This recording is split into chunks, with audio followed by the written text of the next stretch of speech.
Good afternoon. My name is Chris Grimes, and I'm the executive editor at Nikkei Asia. And it's my great pleasure, on behalf of my colleagues and myself, to welcome India's External Affairs Minister, Dr. Jaishankar, to our conference. Dr. Jaishankar is a veteran diplomat. He's been India's ambassador to the United States, High Commissioner to Singapore. He was the ambassador to the Czech Republic, and he's held other key postings, including Moscow and Tokyo. So more recently, he was president of global corporate affairs at Tata Sons. And with that brief introduction, I'll turn it over to Dr. Jaishankar. Thank you. Thank you. Mr. Naotoshi Okada, Nikkei Chairman and Group CEO. Mr. Tsuyoshi Hasebe, Nikkei President and CEO. Distinguished guests, ladies and gentlemen. I have great pleasure in addressing the 26th Future of Asia Conference organized by Nikkei on shaping the post-COVID era with a specific relevance to Asia's role. A year and a half ago, as the enormity of the COVID-19 pandemic dawned on the world, we were truly confronted by a black swan event. Since then, even though we may have addressed some facets of a very complex challenge, it continues its devastating course across geographies. We in India are going through a particularly difficult situation right now. Understandably, the world's attention is focused primarily on the public health response. The economic consequences of the pandemic were, of course, immediately felt, though its social ones are now also starting to be realized. What perhaps is yet to be fully comprehended is its long-term impact on the global order, including on the future of Asia. How is the COVID-19 reshaping the world? Amongst others, by changing the perceptions and calculations of nations about each other and the world. Specifically by, one, bringing out the value of trust and transparency and the importance of reliable supply chains. Two, heightening risk aversion to address overdependence. Three, focusing on the need to create greater global capacities so that pandemic scale challenges are more effectively met. And four, by doing so, promoting decentralized globalization and establishing resilient supply chains to de-risk the world economy. This pandemic may be the most serious in living memory, but it should be seen as a recurring challenge and not as a one-off. It demands international cooperation on a scale that could not have even been conceived of earlier.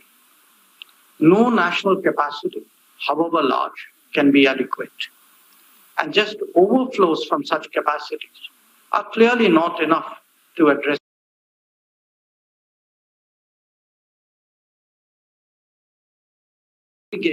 of the present capacities.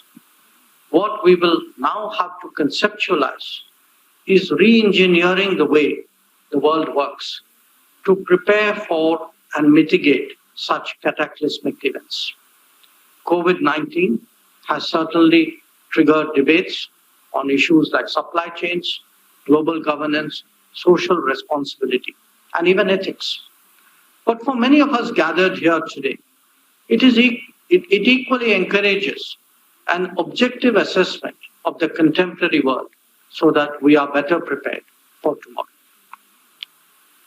As nations contemplate the world, there is no question that COVID-19 has moved the needle in the direction of risks as opposed to opportunity. This is reflected in national security acquiring a more expansive definition.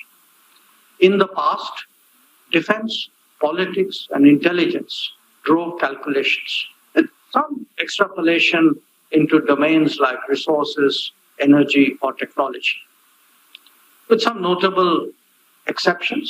Its demands were balanced out by the requirements of global exchanges, economic efficiency, and perhaps even by social habits. Now, these trends, in fact, became stronger as the globalization mantra took deeper root. The pandemic, however, saw capabilities leveraged, commitments dishonored, supply chains blocked, logistics disrupted, and shortages created with all the accompanying anxieties. When this applied to PPEs, medicines, or ventilators, we all woke up to health security. Those who saw their essential supplies under threat now realize the value of food security. When economies slowed down due to material disruptions, we now understood the need for manufacturing security. Call it buying rationally, middle-class concerns, dual circulation, or self-reliance. There is no question that many polities are seeking to hedge against excessive exposure internationally. In parts of the world previously more sanguine about their own globalization, the concept of strategic autonomy has started to gain more traction. The efficiency of others may have strengthened bottom lines in good times. They are now seen as too vulnerable in difficult ones. Disruptions also raised natural concerns about long-term reliability and resilience. In many areas, it became apparent that the global economy was dangerously dependent on specific production sectors. Even the world of services is understanding the consequences of over-reliance on limited sources. Whether it is tourism or travel, mobility or offshoring, the value of multiplicity and redundancy is realized more than ever before. The nature of the COVID experience has also brought to fore concerns of trust and transparency. Opacity can no longer be overlooked. It has real implications for the rest of the world. It was bad enough to be confronted with shortages and disruptions. Worse, that they could become pressure points. There are also worries that the financial distress caused by the pandemic could lead to new vulnerabilities. Consequently, strategic autonomy is now being debated as greater self-sufficiency, stronger partnerships, and multiplicity of options, all of which are perceived as integral to risk mitigation. These, of course, could have geo-economic implications in the days ahead. Behavioral aspects have also played their part. Stresses induced narrower definitions of self-interest and departures from collective endeavors. Few practiced what they preached. Some even stopped preaching altogether. Inadvertently, insights emerged on the interplay of culture, interests, and values. Pluralistic societies remained more engaged with the world, and international solidarity was stronger in the South. Those who saw the world also as a workplace rather than just as a marketplace had a deeper interest, obviously, in remaining connected. Now, given that interests are the primary driving force, global outlook of nations reflects their exposure to global supply chains. This holds true as much for priorities like vaccine production as for the larger economic routine. But somewhere, there are factors beyond comfort and gains at play. An outlook that envisages the world as a family where exceptionalism is not the main prism will encourage the shared approach. And that is important because the pandemic is a global challenge that requires nothing less than global solutions. If its overall result is to compel us to approach the big issues of our time with greater unity and cohesion, it may well have done us more than a small favor. Changes within societies are also important to recognize. Many societies, and I can certainly speak for India in this regard, many societies have discovered the real potential of the digital in this process. Whether it was in terms of government or business or indeed education and health, the digital medium helped provide better and more effective solutions. Few believe that they will come through the COVID experience unaffected in their decision making or indeed in their debates. But traumatic as it has been, the essential realities of our times cannot be denied. Our globalization is deep and pervasive and will continue to shape activities and strategies. What the COVID has brought out are some of the particular risks of its current incarnation. The task before us is therefore to de-risk that, even while pursuing other objectives, including rapid economic recovery. In doing that, we should take into account that this is both a more multipolar world and a more rebalanced one. In plain words, that means more players and greater capabilities whose full potential needs to be aggressively explored. It is only then that we can strengthen global resilience and confidence. Clearly, that means decentralized globalization with multiple supply chains and more engines of growth. It is only with such redundancy that the world can face the next pandemic better than we are doing the current one. Now, making that happen requires decisions, initiative, and consultations at many levels. India, on its part, can help strengthen and de-risk the global economy through more effective partnerships. With Japan and Australia today, we are working on a supply chain resilience initiative, where the Quad arrangement that also involves the United States is concerned.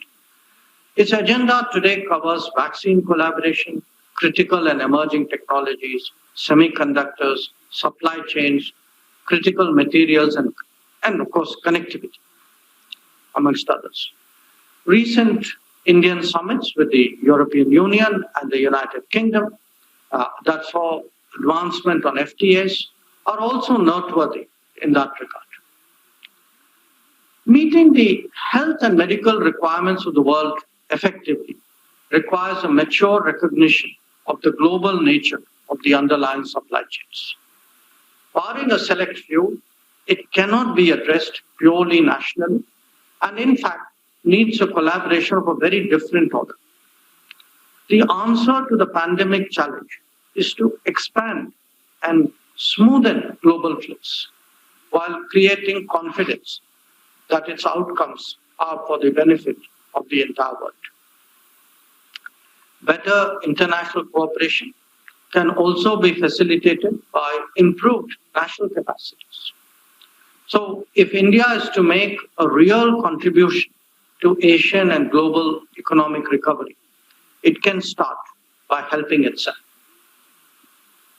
Even while the COVID-19 was ongoing last year, bold reforms were undertaken in industry, agriculture, labor, and education.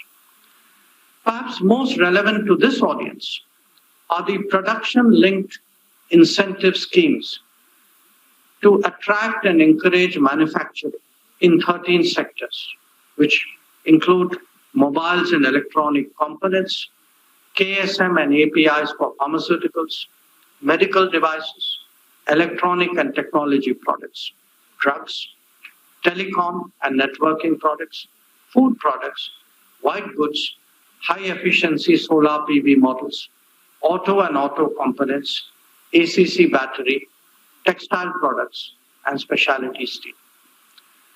We aim to make manufacturing in India globally competitive by removing sectoral disabilities, creating economies of scale, and ensuring efficiencies. By creating a level playing field and encouraging a component ecosystem, It will integrate India deeper into the global supply chain. Already, the global response to the PLI initiative has been strong. Coupled with an improvement in India's position in the World Bank's ease of doing business rankings, we are now, last year we were 63, we used to be 142 in 2014. This would enhance our economic relevance. But beyond this, the world also has a natural interest in the direction, pace, and quality of India's development. Much of what India is to build still lies ahead of us. We thus have a unique opportunity to embrace a greener and more technology-driven future. But this needs the requisite global partnerships and resources. Let us appreciate the implications of 140 million households moving into the middle class, even as another 20 million reach the high income bracket. The winds of change have been blowing harder in India, especially in the last 7 years. They can make universal access to power, piped water, and affordable housing realizable goals within a generation.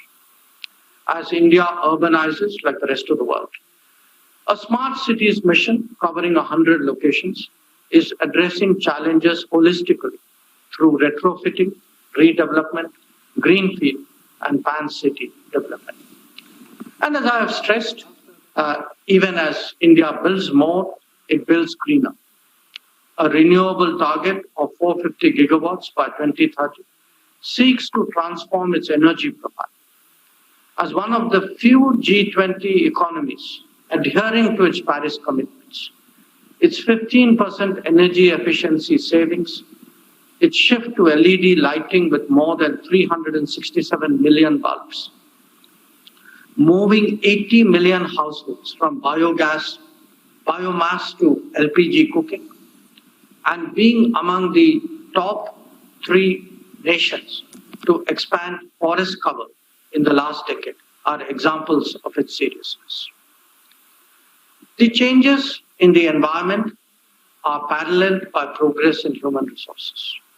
National campaigns of financial inclusion, educating daughters, Digital India, Clean India, Skill India, Water Mission, etc., enable us today to directly fund 400 million vulnerable citizens and provide food support to 800 million during the COVID challenge.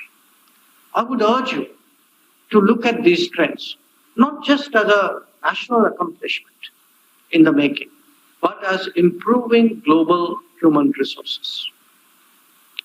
In ensuring economic recovery, of course, Indo-Japan relations have a very notable role. In fact, one, I would argue, even beyond Asia. Our partnership is seen today as among the most natural in the region.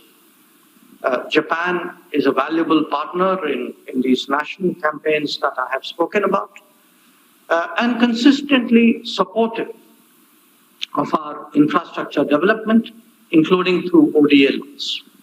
In fact, Japanese-supported projects are among the most successful infrastructure examples, most recently the Delhi-Mumbai Industrial Corridor and the dedicated Western Trade Corridor.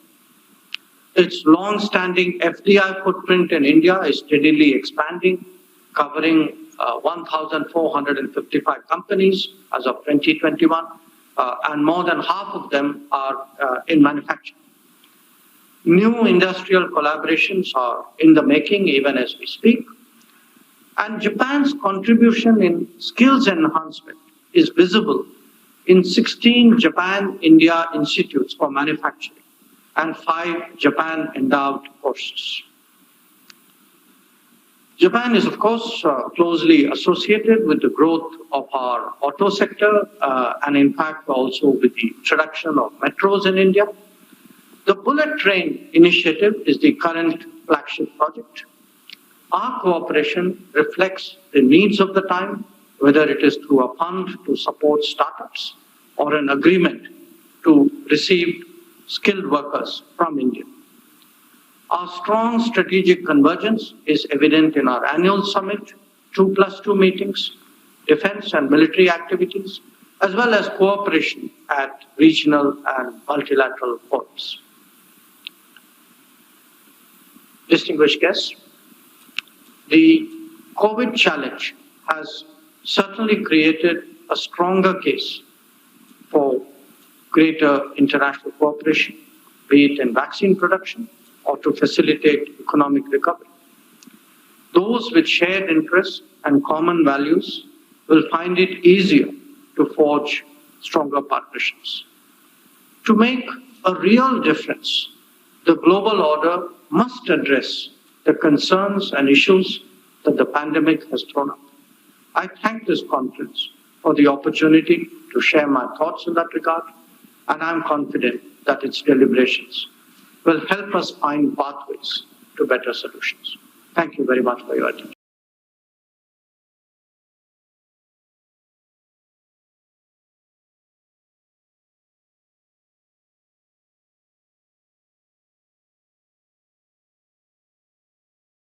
For the toll that COVID-19 has been taking in India, and we wish you a speedy recovery.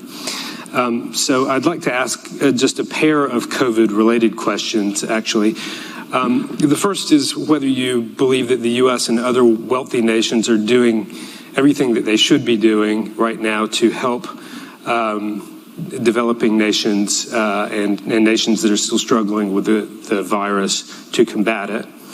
And then secondly, just about in India, you were very successful in the COVID fight in the first year, really. But what can you tell us about what went wrong with this terrible second wave?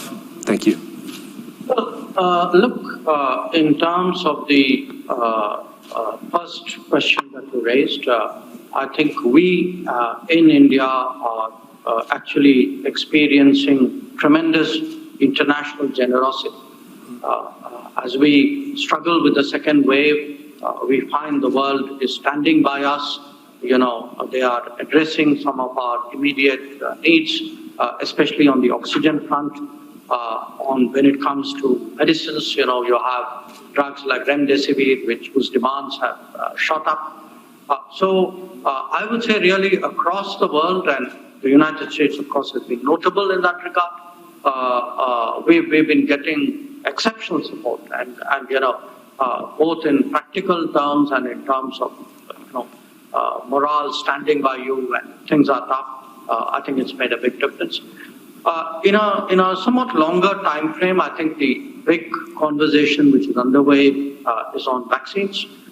As you know, the world has to vaccinate its way out of the pandemic, and vaccine production is the big challenge.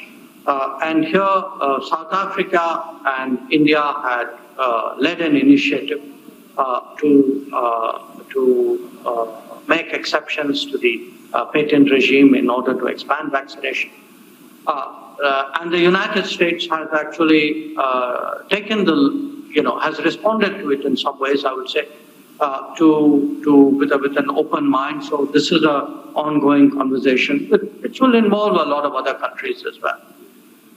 Related to that is also the vaccine production chain, because this, vaccines, as you probably know, are a very complex and extensive global supply chain. So it's important that the supply chain delivers if we are to expand vaccine production. That too is something which is very much under discussion. So I think a lot of what today is a conversation between the developed and the developing, if you would, is about making the vaccine accessible, both in terms of production and costing, making it affordable, obviously, in that regard. And it's absolutely vital that there is a global understanding of this.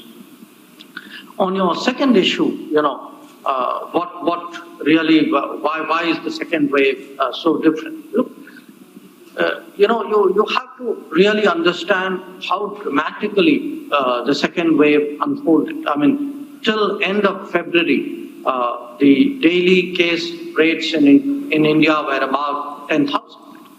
And within a matter of 10 weeks, it went up from 10,000 a day to more than 400,000 a day. That's a 40x increase. Now, after the first wave, it was not that people didn't think about the second wave. After all, that's why, for example, there was a focus on vaccination, which was why overall there was attempts to expand the hospital infrastructure to create a oxygen supply system. But if you look back, it is quite clear, most modeling focused on a possible second wave being something more than the first wave. I don't think, in fact, I know that really nobody saw a 4x wave coming at us as the second wave. So when it hit us, I think the immediate requirement was to respond to the challenges of the moment. I mean, there would be the debates, could you have foreseen it? Could you have responded differently? I think the responsibility of the government, though, was to address the immediate situation which developed as the second wave unfolded. And if you look at it, I want to give you a sense of the kind of pressures on us. As I said, if you had nationally a caseload of 400,000, there were cities, for example, the city where I live, Delhi, where the daily case rate increases were almost 30,000 a day. And at 30,000 a day, there is no city in the world which can take that kind of pressure. And this time, the strains, the 117 and the 1617, they were far more virulent. People went into hospitals earlier, they stayed longer. One of the big challenges which arose was an enormous spike in the oxygen demand. Our regular consumption of liquid medical oxygen was about 1,000 metric tons a day, little more than that. Now, suddenly from 1,000, it went up to 8,000. Now, you had to do everything in your power to meet that demand. So we were really, trying to find ways by which oxygen was supplied to cities on a much higher scale than people could have anticipated. And so you actually had to ramp up your oxygen transportation capacity. We actually acquired more tankers. We set up oxygen tanks in hospitals because storage was an issue. It might sort of give you a sense of our response that in the space, I would say, of maybe the last about, say, 6 weeks, we've actually run almost 200 dedicated oxygen trains and 730 flights in order to transport oxygen from one part of the country to another. Now, similarly, you had a huge drugs challenge because there are, I think, about 10 drugs which are part of the protocol for treating COVID. Maybe about another 7, I think, which are regularly in use in addition to that. So the demands for these also spiked, and they spiked not by 20%, 30%. They spiked by 3x, 4x, 5x. So how do you meet that kind of surge and also rapidly expand your bed capacity, deal with the testing demands which come out of it? Some of this is obviously, a lot of this is primarily domestic. Now, some of it, for example, oxygen supply, tankers. Also, we had to look internationally to see what we could do. And I can tell you as a foreign ministry, this has been really our primary preoccupation over the last 2 months. So it has been a huge challenge, but I think now the numbers are starting to come down. it's still too early, to say anything more than that. I think today's daily number was 276,000 cases, which is like, our peak was about 415, I think. So you can see the trend is downwards, but it is moving around in different parts of the country. We are a big country, so you can have it in one state or a set of states, and then it moves to something else. So it is a big challenge. We are completely focused on the challenge, how to address it.